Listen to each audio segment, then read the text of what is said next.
Hello, എല്ലാവർക്കും ഞങ്ങളുടെ YouTube ചാനലിലേക്ക് സ്വാഗതം കേട്ടോ. ഇന്ന് ഞങ്ങളുടെ തറവാട് ക്ഷേത്രത്തിൽ താലപ്പൊലിയാണ്. അതിനാണ് ഈ ഒരുങ്ങി കെട്ടിയുള്ള പോക്ക്. രാവിലെ പോകേണ്ടതാണ്, ഒരുക്കാനും തീരണ്ടേ. കണ്ണാടിക്ക് തല്ലാണ് അവിടെ. മേക്കപ്പ് തീർന്നിട്ട് വേണ്ട ഞങ്ങൾക്കൊക്കെ ഒന്ന് പോകാനായിട്ട്. അമ്പലത്തിലെത്തിയപ്പോഴേക്കും ഓൾമോസ്റ്റ് എല്ലാവരും അമ്പലത്തിലെത്തിയിട്ടുണ്ടായിരുന്നു കേട്ടോ.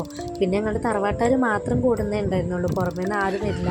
കാരണം അത്ര വലുതാക്കി കഴിക്കുന്നൊന്നും ഇതുവരെ തുടങ്ങിയിട്ടില്ല. തായമ്പക്കും പൂജയും കാര്യങ്ങളൊക്കെ ആയിട്ട് അങ്ങനെ ചെറിയ ചെറിയ പരിപാടികൾ തന്നെ ഉണ്ടാവാറുള്ളൂ.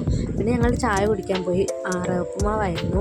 അണ്ടിപ്പരിപ്പും മുന്തിരിയും ക്യാരറ്റും ഒക്കെ ഇട്ടിട്ടുള്ള അടിപൊളി റവപ്പുമാവായിരുന്നു കേട്ടോ. ഇത് ഞങ്ങളുടെ ചെറിയ അമ്മായിയാണ്. അമ്മായി അവിടെ നിന്ന് എന്തൊക്കെയോ സംസാരിക്കുന്നുണ്ടായിരുന്നു. ഇത് ഞങ്ങളുടെ സ്വന്തം ഇഷ്യൂട്ടിയാണ്, ഞങ്ങളുടെ നാട്ടിൻ്റെ കുട്ടിയാണ്. അവളുടെ ശരിക്കുള്ള പേരെന്താ പറയുക, കശ്മി എന്നാണ് കേട്ടോ. ചക്കരി എന്തൊക്കെയോ പറയുന്നുണ്ട്. പിന്നെ ഞങ്ങൾ ചായ കുടിച്ച് എല്ലാവരും കൂടി അവിടെ അർത്ഥം കൂടി ഇരുന്ന് സംസാരിച്ചുകൊണ്ടൊക്കെ ഇരുന്നു. പിന്നെ എല്ലാവരും അങ്ങനെ തായമ്പക്കും കാര്യങ്ങളൊക്കെ കഴിഞ്ഞിട്ട് ഇങ്ങനെ സംസാരിച്ചിരിക്കുന്ന സമയമാണ്. അച്ഛനവിടെ ആരോട് എന്തോ കത്തിയടിച്ച് സംസാരിക്കുന്നുണ്ട്. ഇനി ഞങ്ങളുടെ ബാക്കി വീഡിയോസും വരുന്നുണ്ട്, കാണാനായിട്ട് എല്ലാവരും സബ്സ്ക്രൈബ് ചെയ്യണേ.